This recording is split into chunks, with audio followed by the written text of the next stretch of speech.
Assalamualaikum warahmatullahi wabarakatuh. Alhamdulillah alladzi bi ni'matihi tatimmu shalihat. Wassalatu wassalamu ala khairil bariyah sayyidina wa maulana Muhammadin wa ala alihi wa ashabihi ajma'in. Amma ba'd. Ahibati fillah, pemirsa Roja TV dan pendengar Radio Roja dimanapun antum berada, semoga Allah Jalla Jalaluh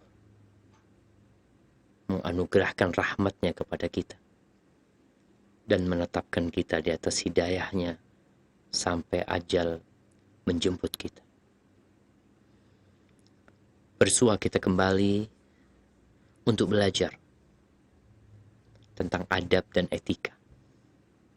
Bagaimana seharusnya kita hidup di muka bumi ini. Yang merasa muslim terkadang tidak pernah belajar etika sebagai muslim. Dia hanya mengambil etikanya dari warisan budaya, dari kedua orang tuanya, yang kalau orang tuanya saleh, salehah, semoga adab dan etikanya baik. Tapi kalau sebaliknya, bagaimana kira-kira masa depan itu anak yang mendapatkan pendidikan buruk dari kedua orang tuanya, yang berkaitan dengan adab dan etika? Masyarakat sudah tidak etis lagi dalam bermuamalah. Perzinaan dianggap biasa.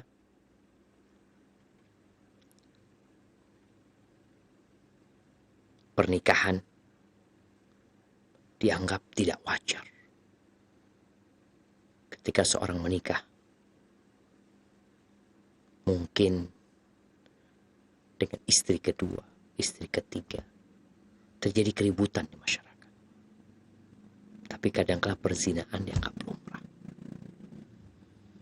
Maka sudah seyogyanya yang kita dilahirkan muslim, hidup di tengah-tengah mayoritas muslimin, untuk belajar apakah yang ada di masyarakat itu benar atau ternyata ana salah selama ini. Dan kita masuk ke bab tentang doa. Belum selesai kita membahas tentang doa. Kenapa? Karena makhluk yang paling lemah adalah kita. Allah mengatakan tentang manusia, wa khuliqal insanu dha'ifa. Manusia itu diciptakan lemah. Dikasih COVID-19, ribut seluruh dunia. Ekonomi, sosial, politik, kesehatan. Baru satu. Gimana kalau Allah berikan berbagai virus di muka bumi ini? Maka kita harus berdoa minta sama Allah Azza wa Jal. Buktikan kalau engkau memang hamba Allah, engkau butuh sama Allah Jalla Jalaluh. Di bab 295, semoga ini bab belum kita bahas ya, bab tentang babun ma yuddakharu lidda'i minal ajri wa thawab.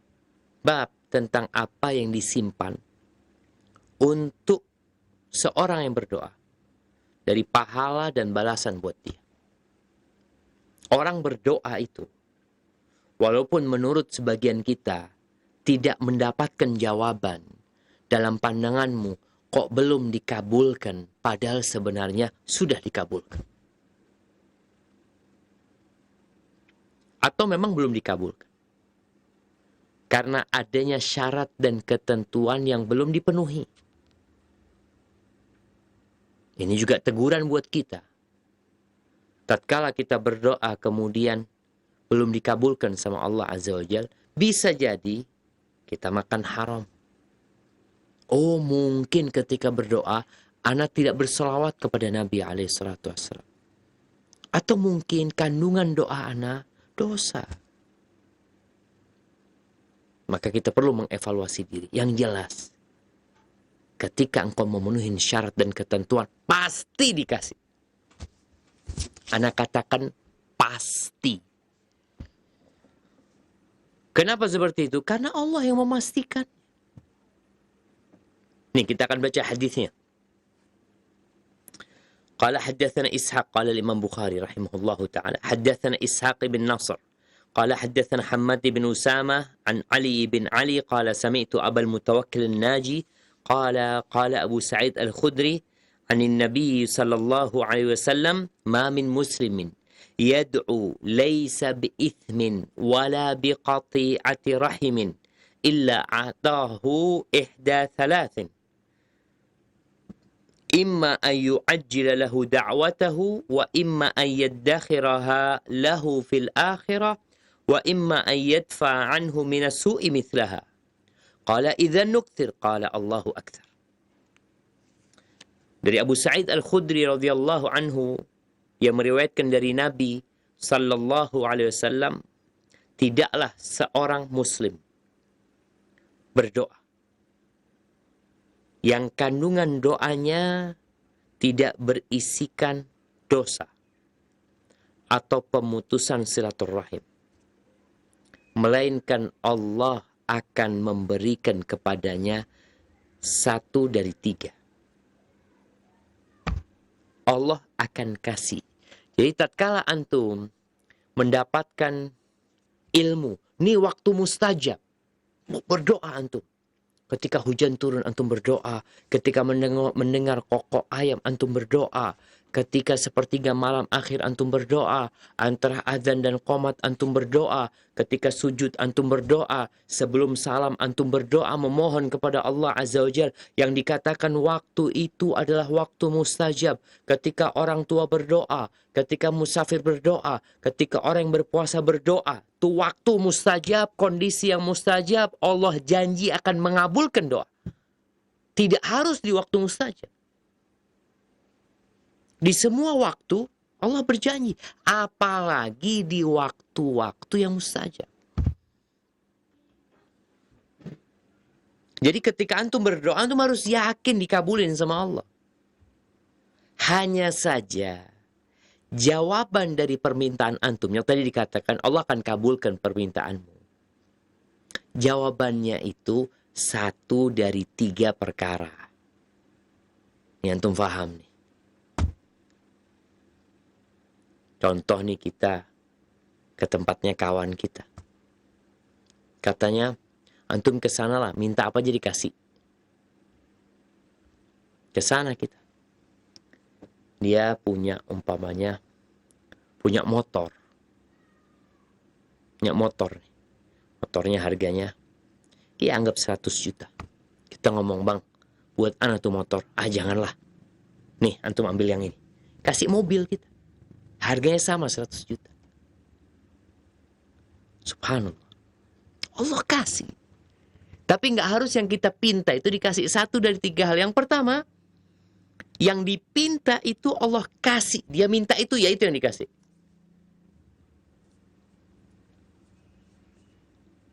Yang kedua, Allah nggak kasih yang dia pinta.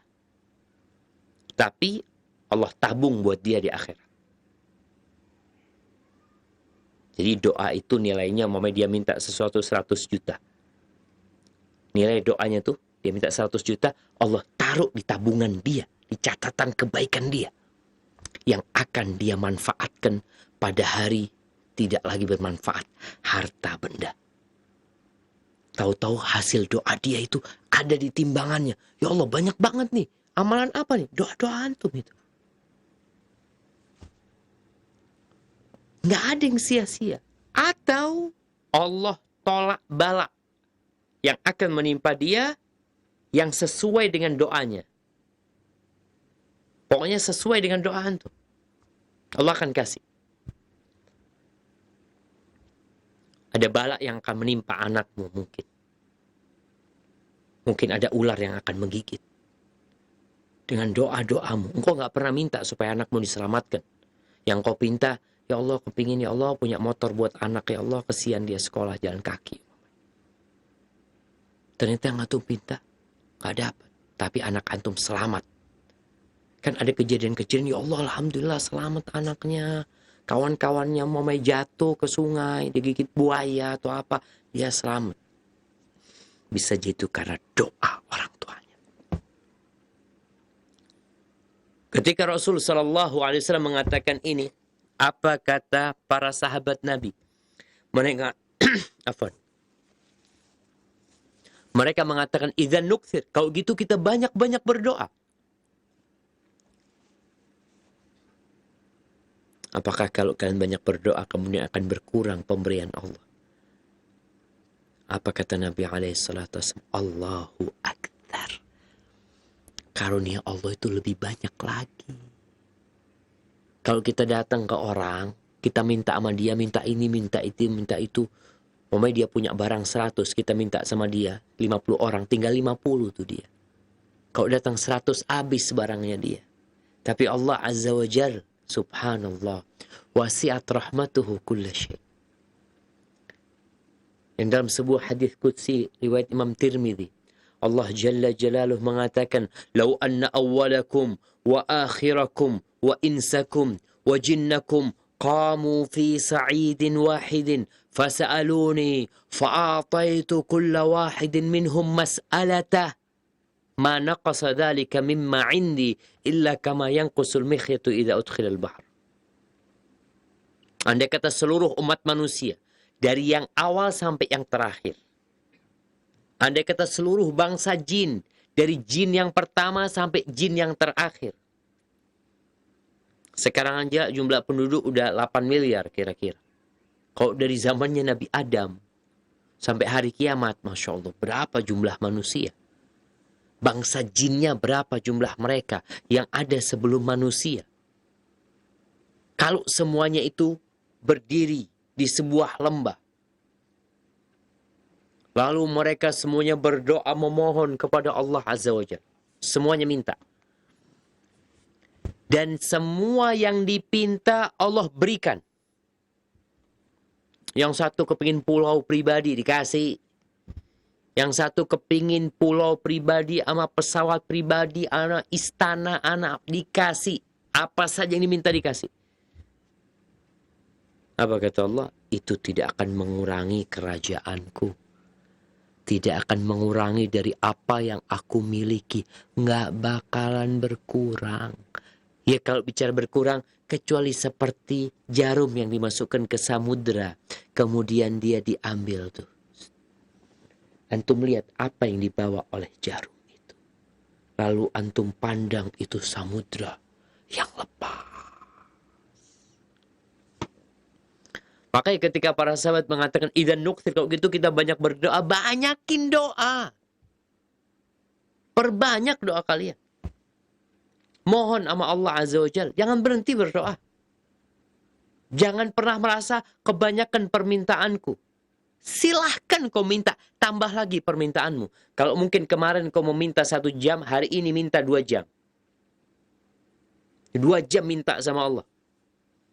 Kadangkala yang ada kita kehabisan bahan untuk berdoa.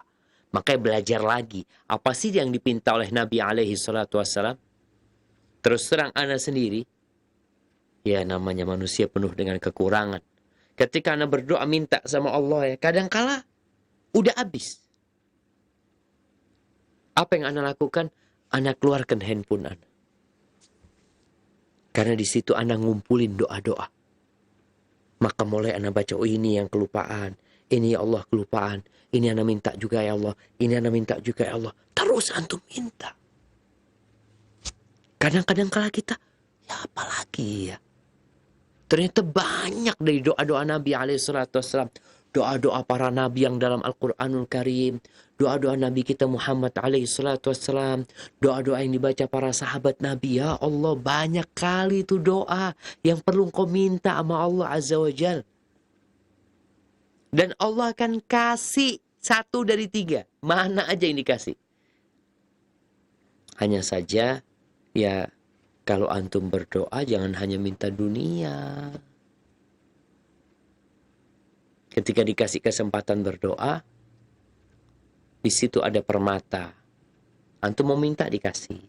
Di situ ada rumah. Antum mau minta dikasih. Tapi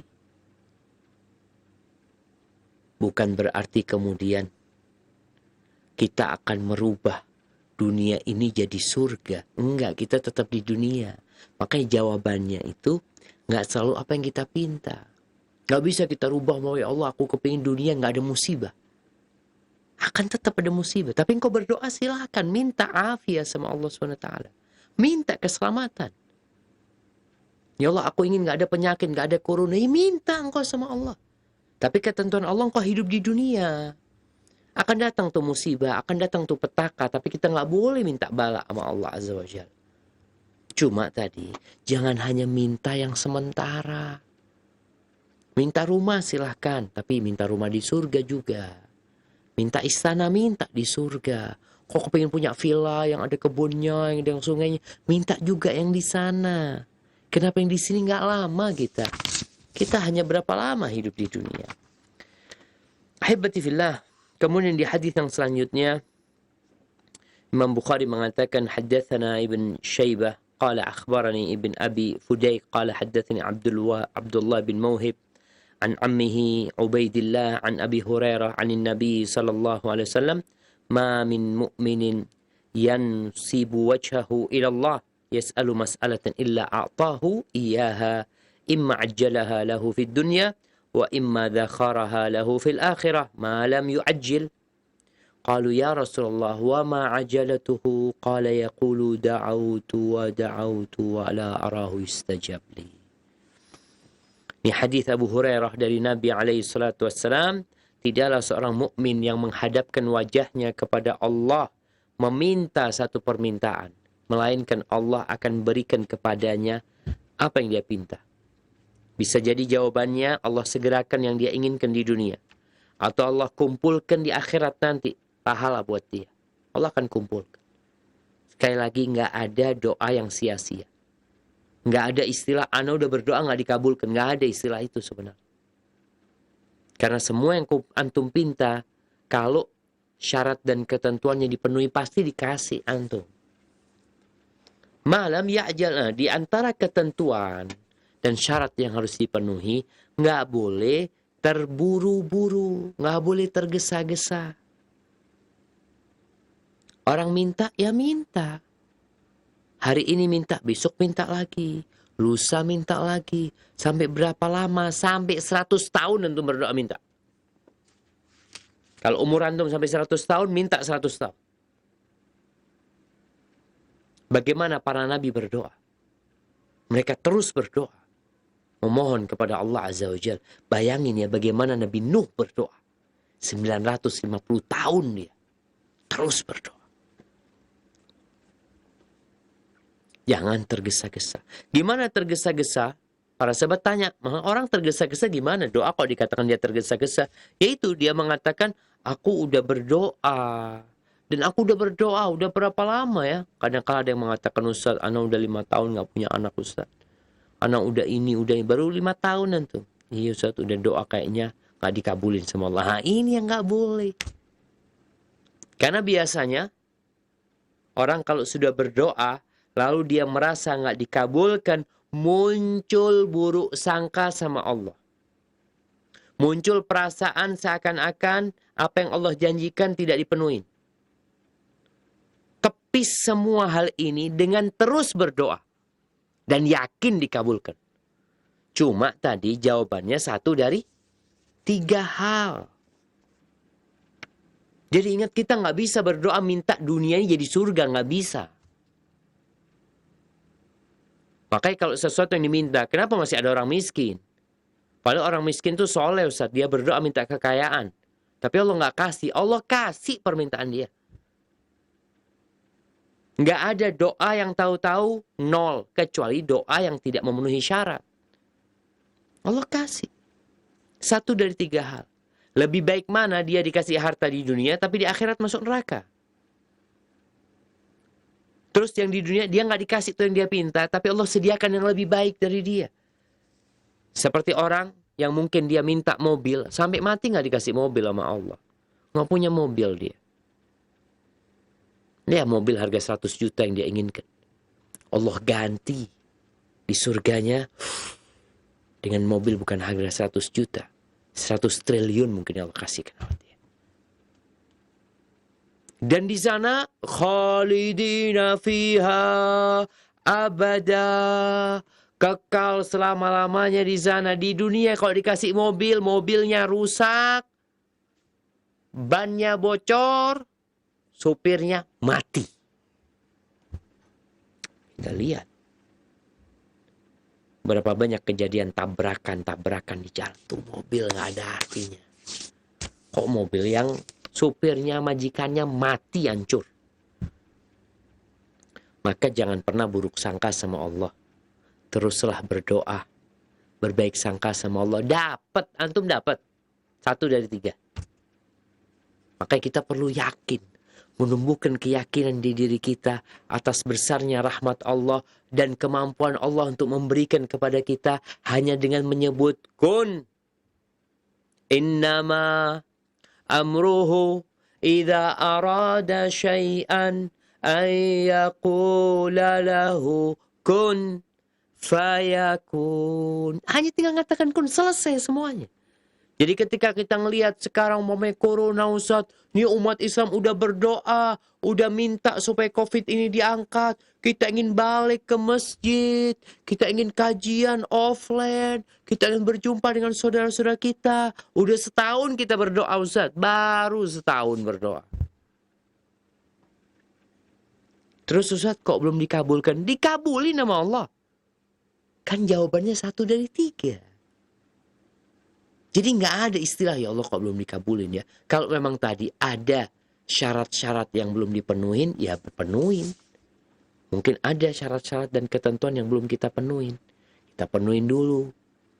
Sedangkan kalau kita makan haram, ya doanya nggak dikabulin sama Allah Azza wa Jalla. Barakallahu fikum. Baik, kita masuk ke bab selanjutnya. Bab nomor 296. Ini bab fadlid doa, bab keutamaan berdoa. Subhanallah jemaah. Kalau kita minta sama manusia, itu tercela. Makanya Rasul SAW mengatakan orang yang minta-minta, yang jadi pengemis, sedangkan dia sebenarnya mampu. Tapi karena sudah kadung jadi profesi, dia jadi ngemis itu profesi, bukan karena kebutuhan. Maka orang ini akan ya'ti yaumal qiyamah wa laysa fi wajhihi muzza'atu lahmin. Dia dibangkitkan dari kuburannya, orang-orang pada sempurna ya. Dengan kulitnya, dengan pipinya. Ini orang keluar dari kuburan, tengkorak aja wajahnya.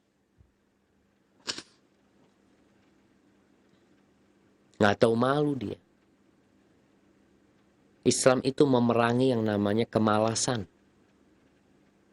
Jangan berpangku kepada pekerjaan orang. Engkau bekerja.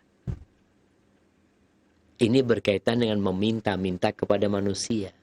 Kenapa bab ini disebutkan?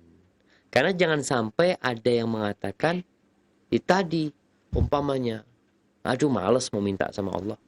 Takut aku udah sering minta sama Allah Subhanahu wa taala. Terus nggak mau minta lagi. Minta. Selama Allah buka pintu untuk memohon kepada Allah Azza wa Jalla, minta. Karena apa? Karena ada keutamaan berdoa. Jadi bukan sekedar mintanya. Ketika antum menengadahkan tangan minta sama Allah, lalu antum mengatakan, Ya Allah, Ya Rahman, Ya Rahim. Allah tuh suka sama antum. Karena antum merasa butuh sama Allah. Berserah diri kepada pencipta. Mengakui dosa-dosa dan kesalahan antum. Menampakkan kebutuhan dan kefakiran. Meyakini bahwa tidak ada yang mampu menolong kecuali Allah Azza wa Jal. Maka antum berdoa mengangkat tangan. Besoknya berdoa lagi mengangkat tangan. Lusa berdoa. Udah berapa lama antum angkat tangan? Udah 40 tahun anak angkat tangan. Terus antum mengatakan gak mau angkat tangan lagi. Antum itu sedang melakukan sebuah kemuliaan. Sebuah kehormatan. Beda sama minta-minta sama manusia. Kita mau minta sama orang jam segini, dimarahin sama satpamnya. Bapak mau apa? Mau ketemu Bapak. Waduh, telat Bapak. Kenapa? Sudah istirahat. Kapan? Besok ke sini. Jam 7 pagi. Jam 7 ke sana. Waduh, ngantri orang yang minta sama dia. Gimana nih Pak? Iya kayak gini memang. Udah ketemu minta, ambil dikasih. Bulan depan minta lagi dikasih. Yang ketiga kali catat antum. Bapak ini sudah 3 kali minta. Udah selesai. Nggak boleh lagi sih. Contoh nih bantuan dana sosial ya. Berkaitan dengan COVID-19, dengan apa. Kan ada ketentuannya berapa dikasih. 600.000.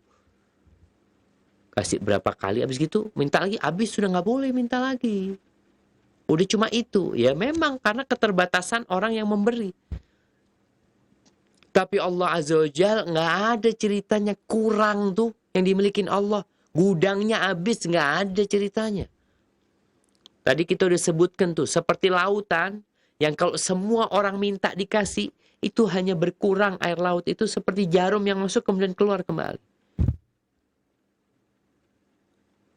Makanya ketika kita minta sama Allah, minta terus.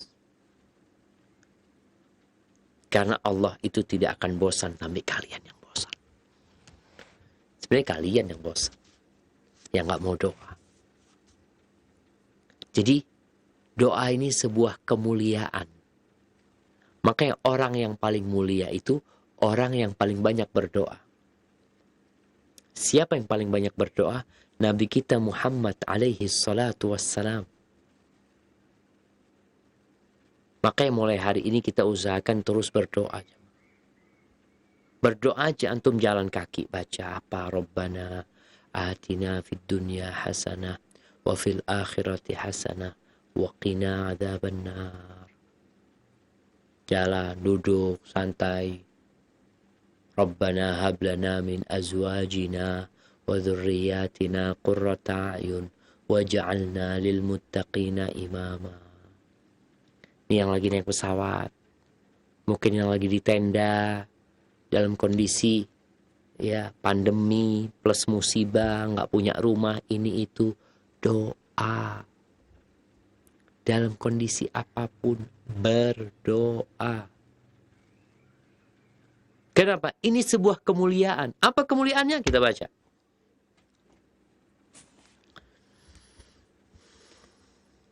Imam Bukhari mengatakan, Haddatsana Amr bin Marzuq. Qala akhbarana Imran an Qatadah an Sa'id ibn Abi al-Hasan an Abi Hurairah radhiyallahu anhu عن النبي صلى الله عليه وسلم قال ليس شيء أكرم على الله من الدعاء.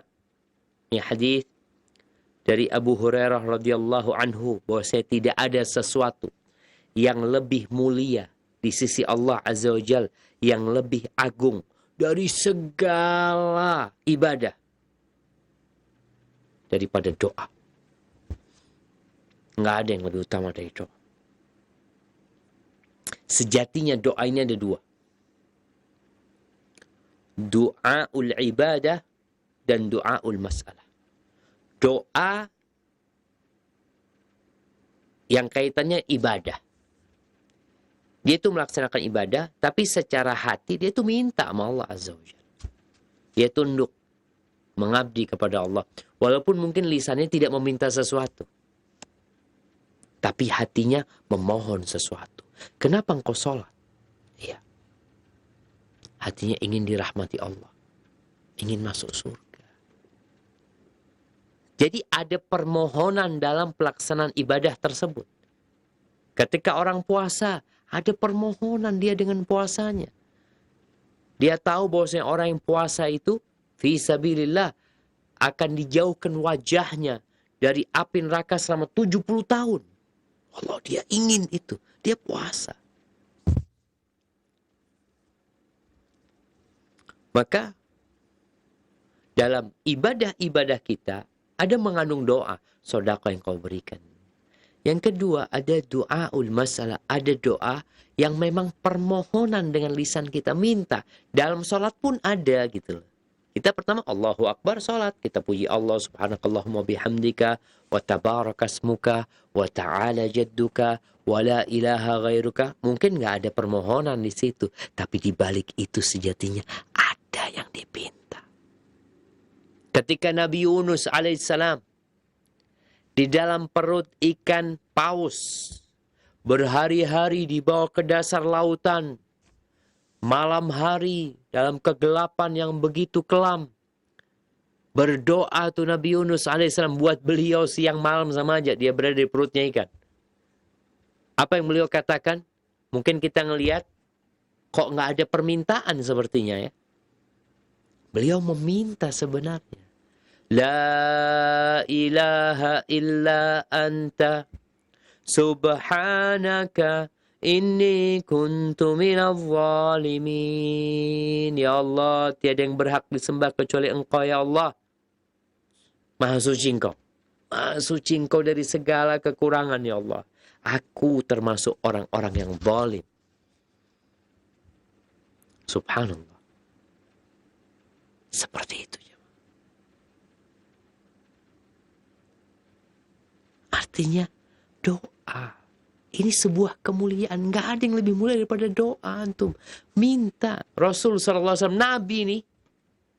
Ketika berdoa sampai angkat tangan. Ketika perang Badar. Kita lihat bagaimana beliau berdoa SAW. Beliau mengenadahkan tangannya ke langit. Sampai selendangnya jatuh ke belakang. Kemudian Abu Bakar menaruh selendangnya di bahu Nabi SAW.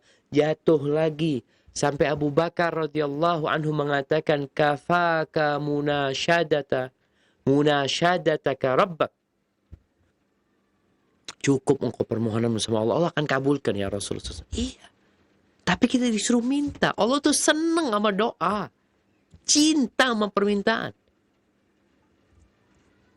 Maka beliau mengatakan Allahumma intuhulak hadhil isabah ya Allah. Kalau sahabat-sahabatku ini, golongan ini dikalahkan, hancur, maka engkau nggak akan disembah lagi di muka bumi ya Allah. Permintaan. Dan itu mulia. Coba antum baca doa-doa Nabi. Sampai capek antum lihat. Ya Allah banyak kali Nabi minta sallallahu alaihi wasallam ya. Karena itu sebuah kemuliaan. Jangan minta-minta sama manusia. Kita kadang-kadang ngelobi fulan, punya kawan di sana, punya kawan di sana. Kenapa engkau nggak minta sama Allah Azza wa Jal? Yang pintunya selalu terbuka. 24 jam kau minta sama Allah Azza wa Jal. Allah dengerin. Dan Allah janji mengabulkan permintaan. Kemudian di hadis selanjutnya Imam Bukhari mengatakan haddatsana Khalifah qala haddatsana Abu Dawud qala haddatsana Imran an Qatada an Sa'id bin Abi Hasan an Abi Hurairah radhiyallahu anhu an Nabi sallallahu alaihi wasallam asyraful ibadah ad-du'a. Dari Abu Hurairah radhiyallahu anhu bahwa Nabi alaihi salatu wasallam mengatakan asyraful ibadah yang paling mulia adalah doa. Ibadah yang paling. Hadis ini sebenarnya dhaif secara sanad. Tapi secara makna sahih. Karena doa ini menampakkan kefakiran hamba. Keperluan dia kepada Allah, kebutuhannya. Menunjukkan kemiskinannya. Bahwasanya dia perlu sama bantuan Allah Azza wa Jalla. Makanya kita ketika menghadapi masalah urusan agama, urusan dunia, urusan negara, urusan bangsa, minta sama Allah Azza wa Jalla.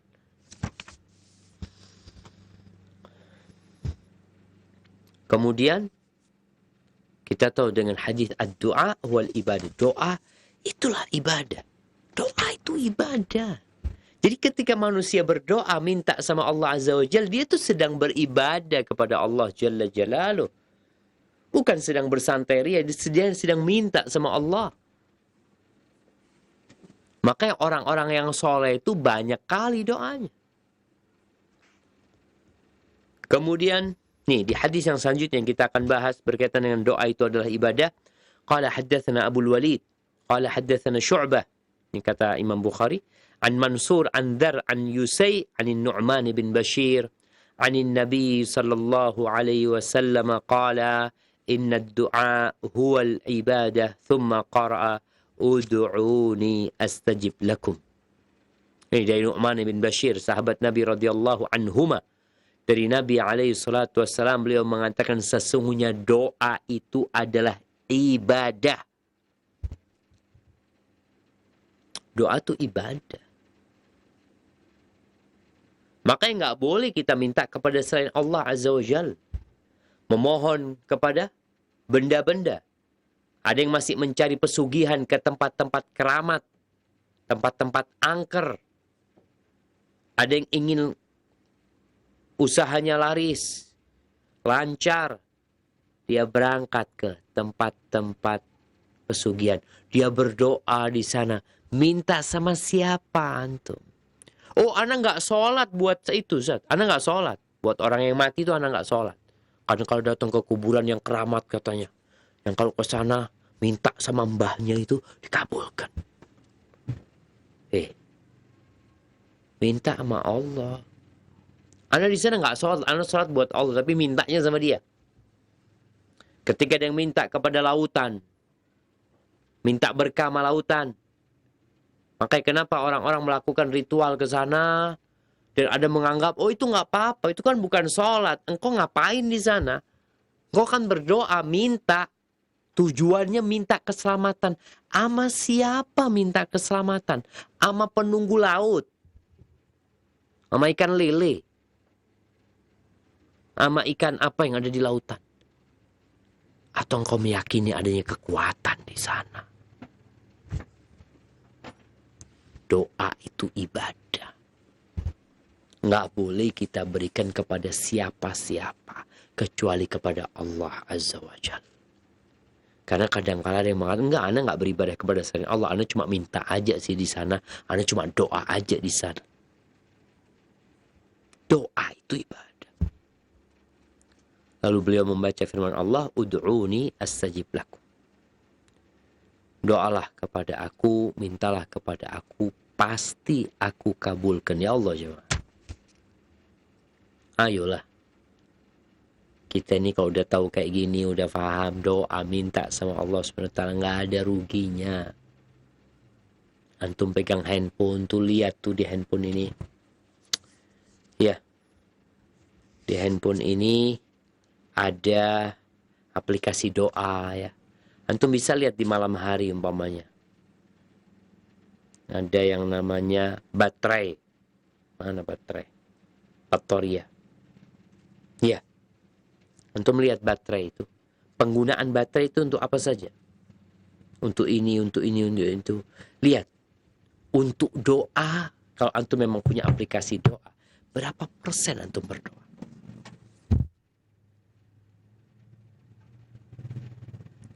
Ada 5%? 1% enggak kadang-kadang. Sangat sedikit kita minta sama Allah. Padahal kita itu diciptakan. Kata Allah Jalla Jalaluh, wa ma khalaqtul jinna wal insa illa liya'budun. Dan tidaklah aku ciptakan bangsa jin dan manusia kecuali untuk beribadah kepada aku. Ma uridu minhum mir rizqin wa ma uridu an yut'imun. Aku nggak perlu manusia itu kasih rizki sama aku, kasih makan sama aku, nggak perlu. Innallaha huwar razzaq dzul quwwatil matin. Allah lah yang maha memberikan rizki. Dialah Allah Jalla Jalaluh yang maha kuat dan maha perkasa. Makanya tatkala orang-orang musyrikin di Mekah, kalau ditanya kenapa mereka kok minta sama berhala-berhala itu? Mereka berdoa, bikin patung, bikin berhala, kemudian mereka minta sama patung itu. Ketika ditanya, kalian kok minta sama patung? Enggak lah. Ma na'buduhum illa liyuqarribuna ilallahi zulfa. Sejatinya kita itu enggak beribadah kecuali dalam rangka mendekatkan diri kepada Allah Azza wa Jalla. Jadi perantara aja mereka. Emangnya nggak bisa engkau minta langsung sama Allah Azza wa Jalla? Harus lewat patung-patung dan berhala itu. Dan orang-orang musyrikin, itu yang kadang-kala kita mikir ya, kok nggak dipakai akal mereka? Nih kalau kita punya akal, orang musyrikin itu kalau ditanya, wala in sa'altahum man khalaqas samawati wal ard la yaqulunna Allah. Kalau engkau bertanya kepada mereka, siapa yang menciptakan langit dan bumi? Maka jawaban mereka, Allah. Terus gimana engkau berdoa kepada selain Allah? Gimana ceritanya? Dulu ada tempat keramat supaya apa? Pedang itu jadi lebih hebat ya, tombak itu supaya lebih hebat. Itu orang-orang yang baru masuk Islam yang masih tradisi jahiliyah. Jangan dipikir antum tradisi Arab semua bagus. Ada yang dilarang sama Nabi sallallahu alaihi wasallam. Tempat keramat naruh pedang senjata mereka. Ketika mereka minta, Nabi alaihissalatu wassalam marah. Gimana katanya? Ini seperti yang dilakukan oleh orang-orang dari kalangan Banu Israel. Maka ingat, doa itu hanya untuk Allah. Ibadah itu hanya milik Allah Subhanahu wa taala. Tatkala engkau mau minta sama Allah. Bagaimana pesan Nabi alaihissalatu wassalam kepada Abdullah bin Abbas radhiyallahu anhu. Beliau mengatakan, "Idza sa'alta fas'alillah wa idza ista'anta fasta'in billah." Kalau engkau mau minta sama Allah. Nabi tidak mengatakan kepada dia, kalau engkau minta sama aku ya, kabarin aku nanti kalau engkau perlu sesuatu. Kalau engkau perlu sesuatu, minta sama Allah Azza wa Jalla. Wa idza ista'anta fasta'in billah. Engkau perlu pertolongan, mau minta pertolongan, mintanya sama Allah Jalla Jalal. Ini Nabi ngajarin sepupunya tauhid. Agar menyerahkan segala bentuk ibadah hanya kepada Allah Azza wa Jalla. Bukankah kita yang setiap sholat mengatakan iyyaka na'budu wa iyyaka nasta'in? Lalu Nabi mengatakan kepada sepupunya ini, wa'lam annal ummata law ijtama'at ala an yanfa'uka bi syai'in lam yanfa'uka illa bi syai'in qad katabahu Allahu lak. Ketahuilah, kalau seluruh umat manusia ini, seluruh penduduk Indonesia yang berjumlah 270 juta atau seluruh penduduk dunia yang berjumlah 8 miliar, mereka bersatu padu, berkumpul, bersekongkol untuk memberikan manfaat kepadamu. Mungkin? Nggak mungkin. Mereka berkumpul semua. Presiden-presiden setiap negara. Nggak mungkin. Kecuali Allah yang menetapkannya untuk. Oh, semuanya kembali kepada Allah. Iya. Terus ya minta sama Allah. Kenapa perlu ditumbuhkan keimanan kepada Sang Pencipta? Agar engkau bersandar kepadanya dan tidak melakukan kesyirikan. Manusia yang lemah imannya kepada Allah, yang kurang keyakinannya kepada Allah, dia akan mencari sesembahan-sesembahan yang dalam pandangan dia, oh, kuat ini. Lebih kuat dari Allah. Na'udzubillah min dzalik. Wa'alam. Dan ketahuilah. Annal ummata law ijtama'at ala an yadhurruka bi syai'in la yadhurruk. Tuh kalau seluruh umat manusia, jumlah manusia yang 8 miliar, dengan kekuatannya yang super hebat, mereka bersekongkol, berkonspirasi untuk menimpakan bahaya kepada dirimu, lam yadhurruk. Mereka tidak akan bisa memberikan bahaya kepadamu kecuali untuk sesuatu yang sudah Allah tetapkan. Gak bakalan bisa. Kembali kepada Allah Azza wa Jal. Wa ma tasha'una illa an yasha Allah Rabbul Alamin. Kehendak kalian itu tidak akan pernah terlaksana kecuali Allah berkehendak. Allah itu yang memiliki segala-galanya. Allah itu Rabbul Alamin. Makanya bicara keutamaan berdoa, engkau tunjukkan kebutuhanmu kepada Allah Azza wa Jal. Makanya Rasul sallallahu alaihi wasallam ketika ngajarin doa, ya Allah, indah-indah doanya Nabi sallallahu alaihi wasallam. Bagaimana tatkala beliau berlindung kepada Allah, Allahumma inni a'udzubika min jahdil bala wa darakis syaqa wa su'il qadha wa syamatatil a'da. Ya Allah, aku berlindung kepadamu dari bala yang menyusahkan, dari takdir yang buruk. Allahumma inni a'udzubika min jahdil bala wa darakis syaqa. Ya, dari kesengsaraan yang datang menimpaku. Dan dari musuh yang gembira dengan kesusahan. Minta sama Allah. Jadi intinya semua kembali kepada Allah Azza wa Jalla. Ketika ada orang mati, siapa yang bisa menghidupkan? Ketika ada orang mati, apakah dokter-dokter ini mungkin berkumpul ya, kemudian mereka menyalurkan energi mereka, mereka memanfaatkan teknologi yang ada, lalu orang itu hidup kembali. Yang bisa dilakukan memang ya kejat jantung. Oh, memang belum mati dia kalau hidup. Tapi kalau udah waktunya mati, inna lillahi wa inna ilaihi raji'un. Kemudian di hadis selanjutnya Imam Bukhari mengatakan haddatsana Ubaidullah anil Mubarak bin Hassan an Atha an Aisyah radhiyallahu taala anha qalat su'ila an-nabiy sallallahu alaihi wasallam ayyul ibadati afdal qala du'aul mar'i li nafsihi. Ini hadis dhaif sebenarnya secara sanadnya. Bahwasanya Aisyah radhiyallahu anha ditanya, dia bertanya, dia mengatakan bahwasanya Nabi ditanya alaihi salatu wasallam tentang ibadah yang paling mulia, maka beliau menjawab du'aul mar'i li nafsihi, doanya hamba untuk diri dia sendiri. Jadi sebenarnya hadis-hadis yang lain itu sudah cukup untuk menunjukkan keutamaan berdoa. Artinya antum berdoa untuk diri sendiri itu baik buat antum. Apalagi buat orang lain.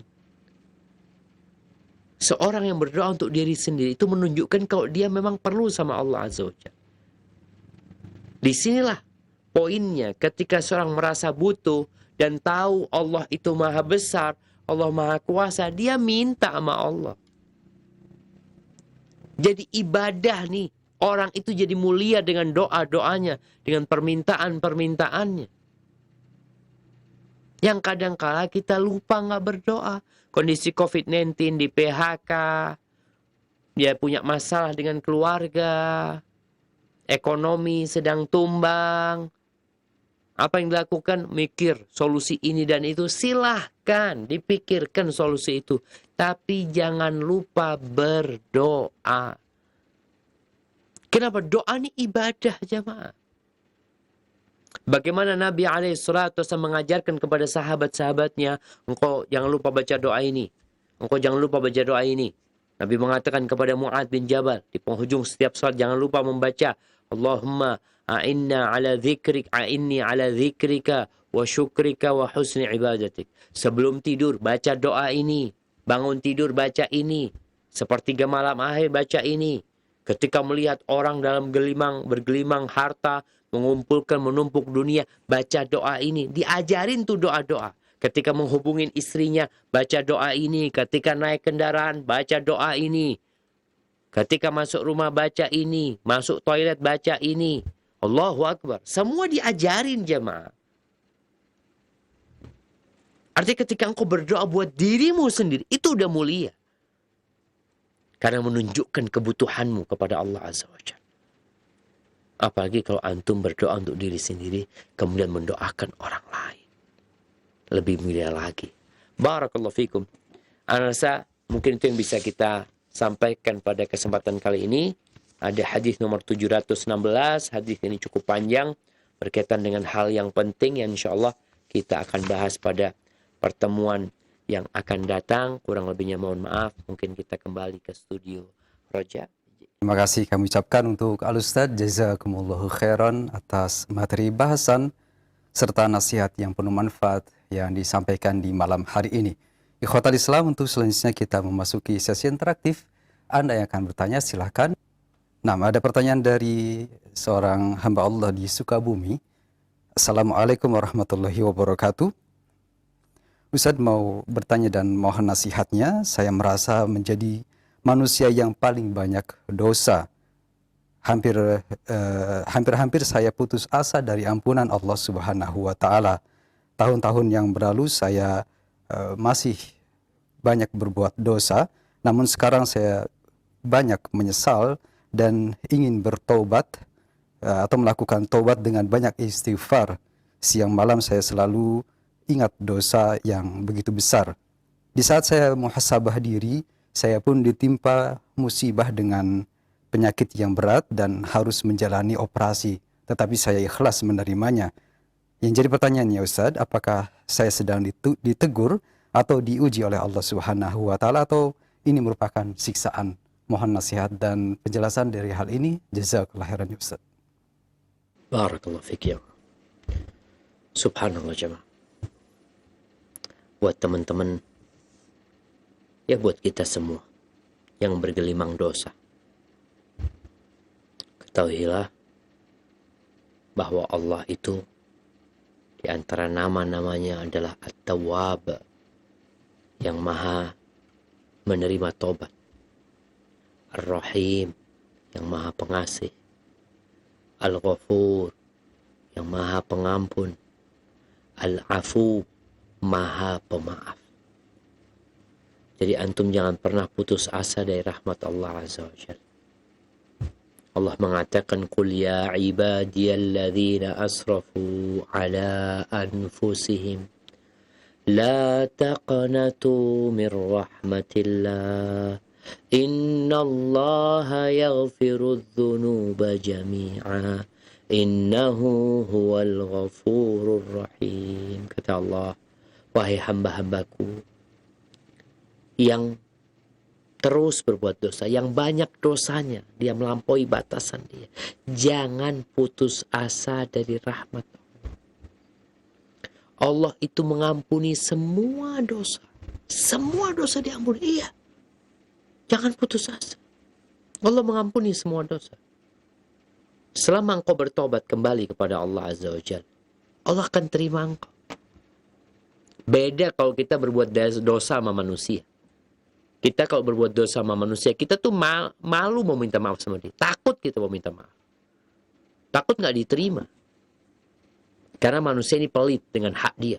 Tapi sama Allah Azza wa Jal, bagaimana Nabi SAW mengatakan, innallaha yabsutu yadahu bil-lail yatuba musi'un nahar, wa yabsutu yadahu bin-nahar yatuba musi'un lail. Allah membentangkan tangannya di malam hari untuk menerima tobat orang-orang yang berbuat dosa di siang hari. Kemudian dibentangkan tangannya di siang hari untuk menerima tobat orang-orang yang berbuat dosa di malam hari. Terus Allah membuka pintu tobat. Maka jangan pernah putus asa. Tapi jangan mau dibodohin sama setan. Karena ada setan yang berusaha agar manusia ini berhenti bertobat. Kenapa? Engkau tobat ya, engkau tobat sekarang, besok berbuat dosa lagi. Terus engkau nanti tobat lagi. Terus lusa berbuat dosa lagi. Ya nggak apa-apa. Tapi bertobat, jangan nunggu. Karena nanti setan mengatakan, udahlah engkau sekalian aja tobatnya nanti. Sekarang dosa, besok dosa, engkau tobatnya nanti hari Jumat aja tobatnya. Siapa yang menjamin umurmu sampai hari Jumat? Karena ada orang yang dibisik-bisikin untuk menunda tobatnya. Nantilah engkau kalau sudah nikah tobat. Insya Allah lah, udah nikah, jadi lebih benar lagi insya Allah tobat. Ada yang nikah, nggak bisa tobat. Hatinya sudah keras. Dosa itu sudah jadi kebiasaan dia. Ada yang katanya nanti umur 40 tahun. Umur 40 tahun, mati sebelum 40 tahun. Dan alhamdulillah penanya ini masih Allah kasih hidup. Sehingga dia bisa bertobat. Kalau dikatakan apakah musibah yang menimpa dia dalam kondisi sekarang ini, itu menjadi teguran buat dia, ujian buat dia, atau azab, bisa jadi tobatmu belum cukup. Sehingga penyakit itu yang Allah berikan kepadamu akan menghapuskan dosa-dosa. Kemudian bisa jadi itu ujian buat engkau. Apakah tobatmu benar atau enggak? Karena ada orang yang merasa hijrah, merasa tobat, dikasih musibah, dia nggak terima sama musibah itu. Aku kan udah tobat, kenapa dikasih musibah? Akhirnya dia balik berbuat dosa. Maka bisa jadi ini menjadi ujian buat engkau. Apakah engkau benar-benar kembali kepada Allah Azza wa Jalla? Apakah engkau menyerahkan segalanya kepada Sang Pencipta? Karena ada manusia yang mengatakan kami beriman. Ternyata dusta. Maka Allah katakan, ahasiban nasu ayyutraku ayyaqulu amanna wahum la yuftanun. Apakah manusia mengira dengan mereka mengatakan kami beriman, kemudian mereka nggak difitnah? Antum sekarang merasa bertobat, merasa hijrah. Jangan berpikir kemudian antum nggak akan diuji. Allah akan uji. Walaqad fatanna alladhina min qablihim falaya'lamanna Allahu alladhina sadaqu wa laya'lamanna al-kadhibin. Kata Allah, kami benar-benar telah menguji orang-orang sebelum mereka sehingga nampak ke permukaan, kelihatan nih mana yang benar dan mana yang dusta. Maka apa yang menimpa antum bisa jadi itu adalah adab yang akan mengurangi dosa-dosa antum. Dan bisa jadi memang ujian agar antum membuktikan kebenaran tobat antum. Dan sekali lagi jangan pernah putus asa. Kalau bicara antum sakit, sekarang harus operasi. Berapa tahun antum hidup tidak dengan penyakit itu. Padahal antum banyak dosa. Maka lihatlah penyakit yang menimpa antum ini dibanding dengan masa sehat antum. Lebih banyak masa sehat antum dibanding dengan orang-orang yang lebih parah penyakitnya. Antum masih mending. Maka kembalilah kepada Allah. Terus perbanyak istighfar, perbanyak amal soleh. Dan insya Allah, Allah gembira dengan kembalinya antum kepadanya. Hadza wallahu a'lam bishawab. Baik, terima kasih Ustaz. Jazakallah khairan jawaban dan nasihatnya. Demikian untuk pendengar dan pemirsa di Sukabumi dan kita yang menyimaknya. Semoga bermanfaat. Kembali kami angkat dari pesan singkat sebelum kami angkat dari telepon. Ada pertanyaan dari Ibu Asih di Purwakarta dan Pak Fatur di Bekasi yang bertanya hal yang sama. Assalamualaikum warahmatullahi. Setelah mengetahui tentang begitu besar keutamaan doa yang Ustadz sampaikan tadi, lalu bagaimanakah jika kami ingin sekali berdoa, berlama-lama berdoa, terutama di dalam sujud di saat sholat, akan tetapi adanya keterbatasan dari sisi bahasa, kemudian dari sisi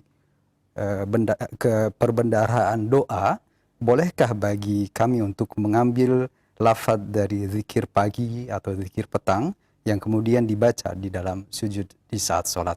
Mohon nasihat dan penjelasan dari Ustaz. Jazakallah khairan. Masya Allah, barakallahu fikum. Ya jemaah, ini yang kadangkala masalahnya memang perbendaharaan doa kita ini sedikit. Mau dibaca 2 menit habis kadang-kala. 3 menit, aduh nggak ada lagi dosa. Terus apa yang perlu kita lakukan? Bolehkah kita mengambil doa-doa dari zikir pagi dan petang? Boleh. Yang isinya doa dan permohonan, baca. Minta sama Allah Azza wa Jalla. Kita mau baca, Allahumma inni as'aluka al-afwa wal-afiyah fid dunya wal akhirah. Allahumma inni as'aluka al-afwa wal-afiyah fi dini wa dunyaya wa ahli wa mali. Allahumma astur awrati wa amin rawati. Allahumma ihfazni min bayni yadayya wa min khalfi wa an yamini wa an shimali wa min fawqi wa a'udzu bi'azamatika an ughtala min tahti. Jadi doa yang isinya doa permohonan, yang mungkin ini doa memang dibacanya di pagi dan petang. Tapi ketika sujud pun kita boleh minta apa saja. Sehingga doa di mana-mana boleh dipinta jemaah. Asalkan sesuai ya. Ini ada cerita. Astagfirullah. Kalau nggak salah cerita Syekh bin Utsaimin rahimahullah ta'ala atau yang lainnya anda lupa. Ada doa ketika tawaf jemaah. Dia bawa buku doa. Pokoknya dia baca semua. Sampai doa, doa jima. Doa ketika menghubungin istri. Dia baca juga ketika tawaf. Karena dia nggak tahu sama artinya. Mungkin pokoknya doa-doa bahasa Arab dia baca gitu loh. Jadi kita perlu paham juga. Doa ini, tadi ada doa permohonan umum sebenarnya. Tapi Nabi membacanya di pagi hari. Dan di petang hari. Ya kita baca ketika sujud nggak apa-apa. Doa itu. Tapi doa masuk kamar mandi, ini kan doa yang ada momentumnya. Jangan dibaca ketika itu. Doa tadi menghubungi istri, doa naik kendaraan.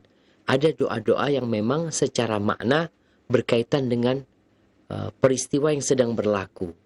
Atau kegiatan yang sedang kita kerjakan. Maka nggak dibaca ketika sujud. Nggak dibaca ketika kita sebelum salam. Tapi permohonan-permohonan yang umum, maka silahkan dibaca. Kemudian jamaah, mungkin kita membaca sekali, habis kita baca 2 kali, baca 3 kali, baca. Minta sama Allah. Paling tidak kita baca 3 kali memohon kepada Allah Azza wa Jalla. Hadza wallahu a'lam bis-shawab. Nah. Terima kasih jazakallahu khairan jawaban dan nasihat Al-Ustaz. Selanjutnya setelah dari pesan singkat, kami persilahkan untuk Anda yang akan menelpon secara langsung bertanya untuk Anda. Silahkan. Iya, silakan. Waalaikumsalam warahmatullahi wabarakatuh. Silakan, dengan siapa, dari mana? Dengan Abu Alif di bawah. Abu Alif, silakan pertanyaannya. Yang saya tanyakan Ustaz mengenai ada seseorang yang melanggengkan berdoa ketika memulai doanya itu dengan lafaz ila hadratin Nabi Mustafa sallallahu alaihi wasallam lillahumma al-Fatihah. Apakah ini ada tuntunannya dari Nabi Ustaz? Ya, demikian yang saya tanyakan. Assalamualaikum warahmatullahi wabarakatuh. Waalaikumsalam warahmatullahi wabarakatuh. Terima kasih Pak Abu Alif. Silakan Ustaz. Masya Allah, barakallahu fikum. Iya jemaah. Yang mungkin kita sering dengar ya, orang-orang sebelum berdoa, mereka bertawasul, mereka kirim Al-Fatihah kepada Nabi SAW, kepada guru-guru mereka, kepada orang-orang soleh. Apakah Nabi mengajarkan itu? Sallallahu alaihi wasallam. Apakah para sahabat Nabi ketika mereka berdoa, mereka juga mengamalkan hal itu? Selama yang Anda ketahui, yang Anda pelajari, nggak ada. Yang ada solawat buat Nabi SAW. Allah jelas-jelas mengatakan innallaha wa malaikatahu yusalluna 'alan nabi ya ayyuhalladzina amanu sallu 'alaihi wa sallimu taslima. Ini yang seharusnya dilakukan seorang hamba. Bertawasul dengan amal soleh kita, dengan bersolawat buat Nabi alaihi salatu wassalam. Silakan tuh sholat mau berapa kali minta buat Nabi alaihi salatu wassalam. Bahkan beliau mengatakan doa yang gak ada solawatnya itu gak tembus. Bergantung tuh doa. Sampai ada solawat. Bukan dengan kiriman Al-Fatihah. Tapi yang jelas teman-teman yang melakukan hal itu adalah orang-orang yang ingin kebaikan. Kita berbaik sangka sama mereka. Mereka ingin kebaikan. Mereka ingin mendekatkan diri kepada Allah Azza wa Jalla. Mungkin ya tadi kekurangan ilmu. Atau berbaik sangka dengan gurunya. Ya, ana yakinlah guru ana masa mau menyesatkan muridnya. Tapi sekarang tugas kita adalah melihat bagaimana sih doanya Nabi SAW. Nabi ngajarin doa. Abu Bakar tuh kalau doa kayak apa? Kalau ternyata Abu Bakar sebelum berdoa itu kirim Al-Fatihah kepada Nabi SAW, ya kita amalkan bersama. Karena kita ini mengikuti mereka gitu loh. Tapi kalau ternyata itu hanya inisiatif, hanya pemikiran dari sebagian ahli ibadah umpamanya, kalau sekedar inisiatif ya bisa diterima, bisa salah. Makanya kata Imam Malik rahimahullahu ta'ala, kullun yu'khadhu min qawlihi wa yuraddu. Semua orang itu pendapatnya bisa diterima dan bisa ditolak. Ana ngomong kayak gini, pendapat Ana bisa diterima, bisa ditolak. Ana tadi mengatakan Nabi tidak mengamalkan itu Abu Bakar tidak mengamalkan, ini pendapat ana. Itu bisa diterima, bisa ditolak. Illa sahib hadzal qabr. Kecuali Nabi alaihi salatu wassalam. Maka sekarang buktikan ucapan ana. Apakah memang yang ana omongkan ini benar? Nabi tidak melakukan itu. Kalau Nabi yang mengajarkan, ya selesai ya kita sami'na wa ata'na. Tapi kalau Nabi tidak melakukan hal itu dan tidak menyuruh hal itu dan para sahabat juga tidak melakukan hal itu, ya buat kita ngikutin Nabi lah kita ini. Bukankah Nabi sudah memberikan arahan kepada kita yang hidup setelah aku mati akan melihat banyak perselisihan. Ini ngatakan boleh, ini ngatakan nggak boleh, ini ngatakan bid'ah hasanah, ini ngatakan bid'ah sayyi'ah, macam-macam tuh yang ada di masyarakat. Terus kita gimana? Ya udah, alaikum bisunnati kata Nabi. Kalian berpegang teguhlah dengan sunnahku dan sunnah khalifah-khalifah setelah aku. Gigit dengan gigi geram kalian. Jadi yang pertama kita lakukan mencari sunnah Nabi. Jadi pertanyaan tadi kan tanya gimana?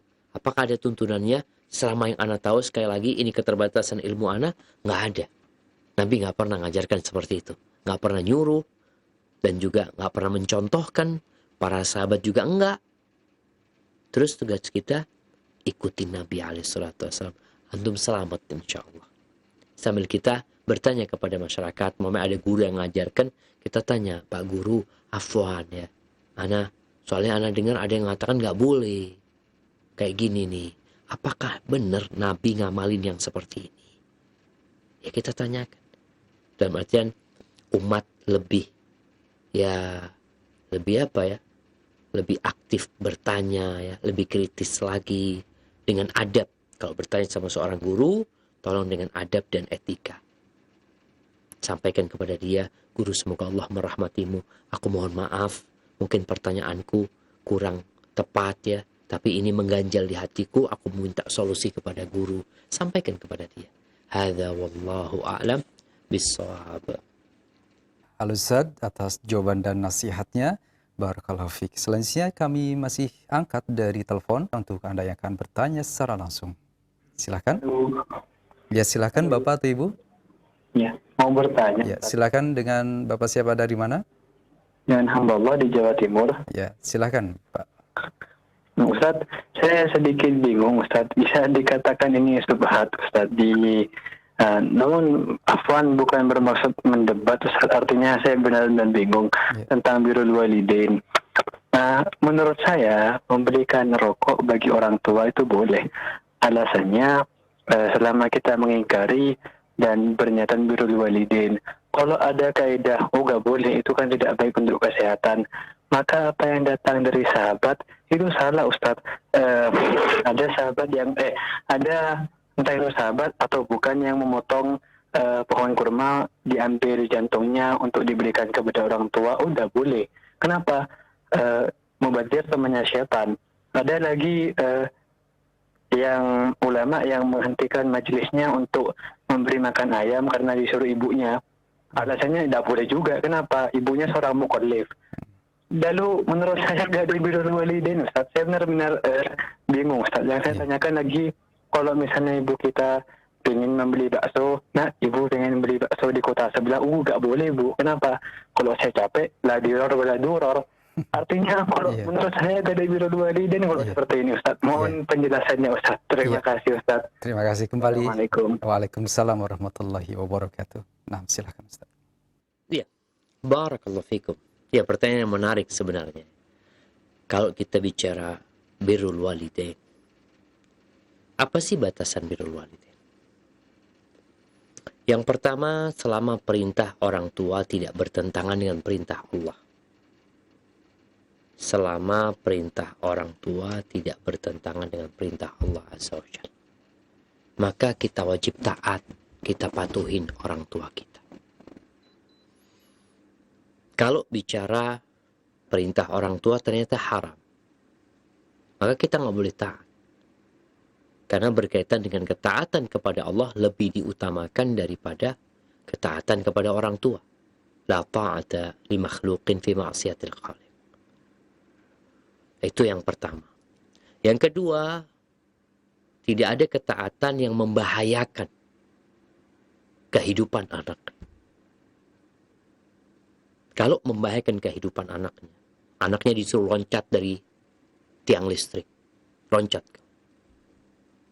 Kau harus taat. Enggak. Ini membahayakan. Maka nggak boleh juga yang membahayakan anaknya.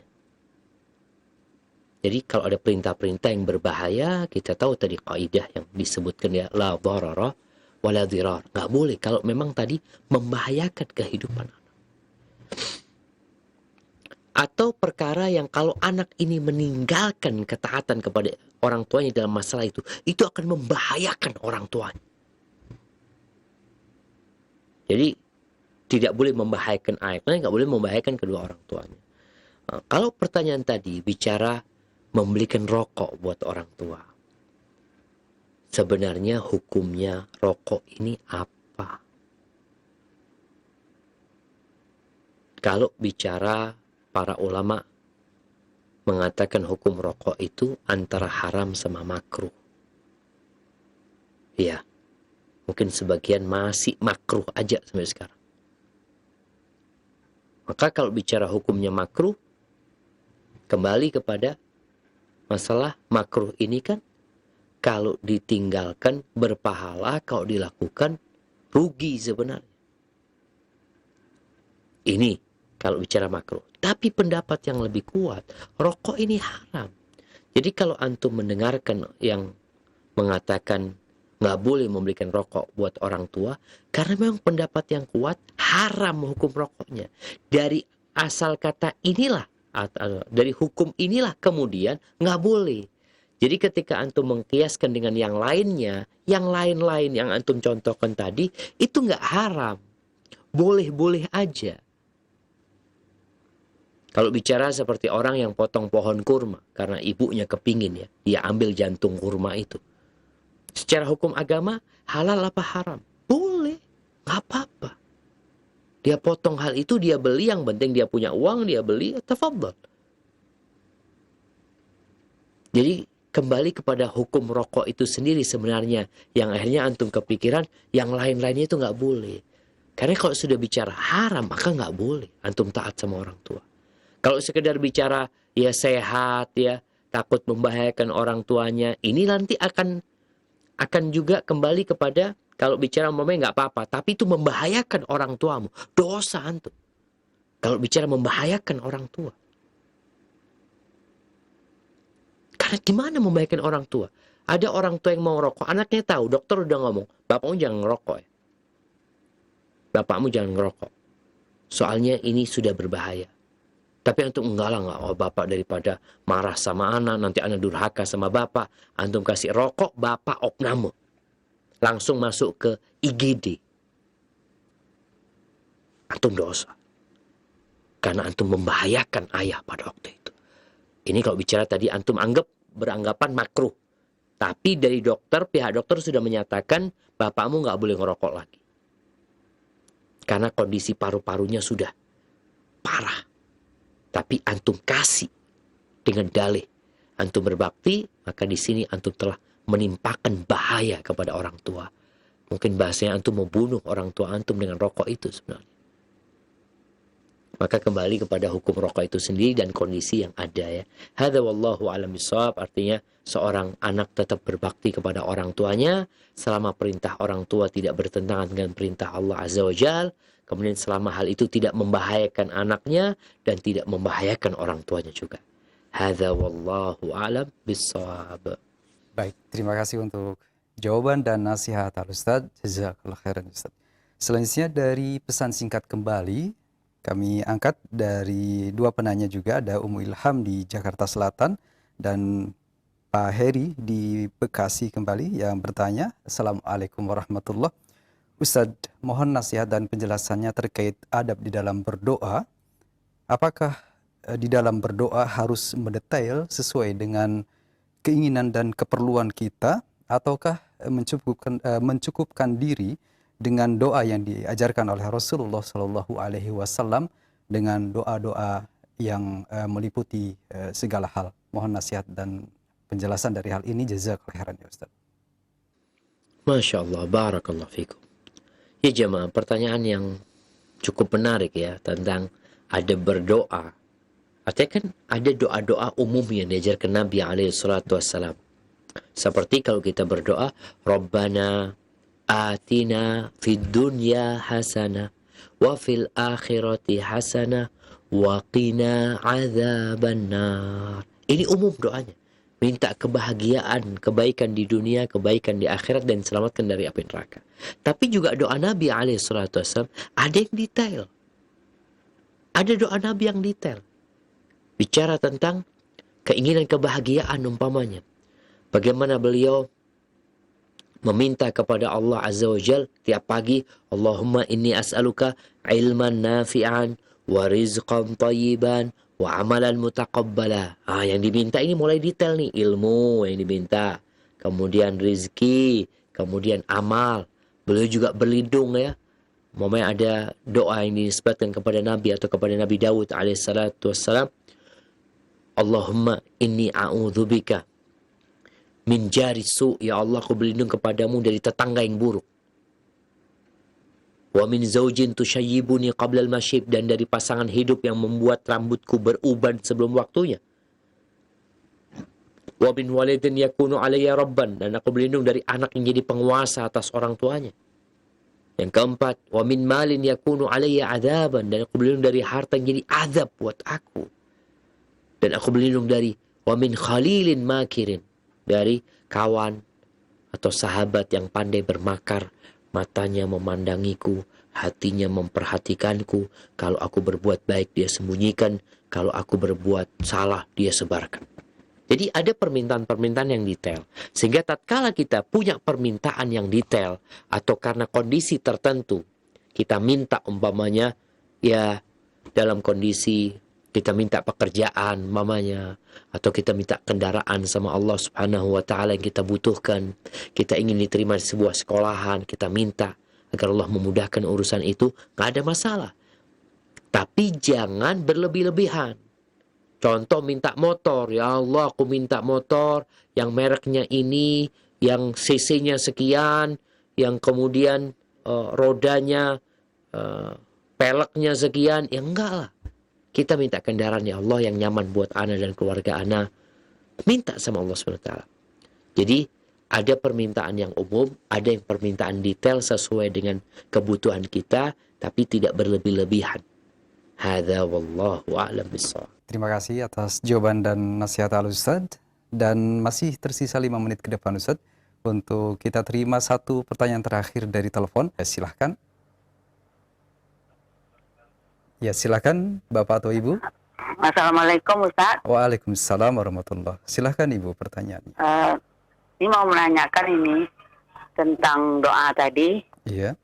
Kita ada seorang ibu muda, umpamanya dia belum mempunyai keturunan. Iya. Lalu udah selalu berdoa, kemudian usahanya dengan mengikuti program dokter. Iya. Bolehkah itu Ustaz? Iya. Itu saja Ibu ya. Baik, terima kasih. Jazakallahu khairan. Assalamualaikum. Waalaikumsalam warahmatullahi wabarakatuh. Silakan Ustaz. Masya Allah, barakallahu fikum. Nah, pertanyaan yang menarik dari Ibu ya. Apakah tatkala seorang gak punya anak, kemudian dia berdoa terus, tapi dia mengikuti program dokter, boleh nggak? Itu yang seharusnya dilakukan seorang muslim. Kita ini tiap hari minta rizki. Apakah kemudian tatkala kita berdoa minta rizki sama Allah, lalu kita diam aja di rumah?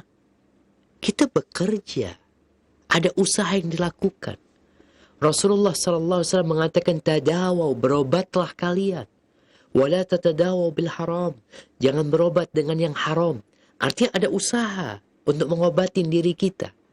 Ketika memang itu harus dilakukan, ya dilakukan. Namun tetap semua itu hanya sebab. Itu hanya usaha ikhtiar. Kita bergantung sama Allah Azza wa Jal. Jangan pernah bersandar kepada dokter. Kalau ke dokter fulan, pasti punya anak. Antum fulan udah banyak. Iya, fulan punya anak. Dan sebagian gak punya anak. Maka tetap berusaha diperbolehkan. Namun jangan bergantung kepada usaha tersebut. Bergantungnya sama Allah Azza wa Jal. Ini hanya ikhtiar usaha. Seperti kita bekerja juga. Ada orang pagi buka tokonya, Dia punya toko, punya usaha, dia iklanin di mana-mana, dia nunggu. Nunggu apa? Nunggu rizki dari Allah Azza wa Jalla. Kadang-kala hari itu yang masuk ke tokonya 2 orang. Besok yang masuk 5 orang. Lusa gak ada yang masuk. Kok bisa kayak gitu ya? Wa fis sama'i rizqukum wa ma tu'adun. Yang ngasih rizki itu Allah yang ada di atas sana. Hadza wallahu a'lam bissawab. Semoga Allah mengangkat bala ini, mengampuni dosa-dosa kita, menyembuhkan yang sakit di antara umat Islam, dan mengabulkan doa umat Islam secara keseluruhan. Barakallahu fiik. Sampai berjumpa kembali. Mungkin itu yang bisa Anda sampaikan, kurang lebihnya mohon maaf. Anda kembalikan ke studio pusat di Roja. Jazakumullah khair.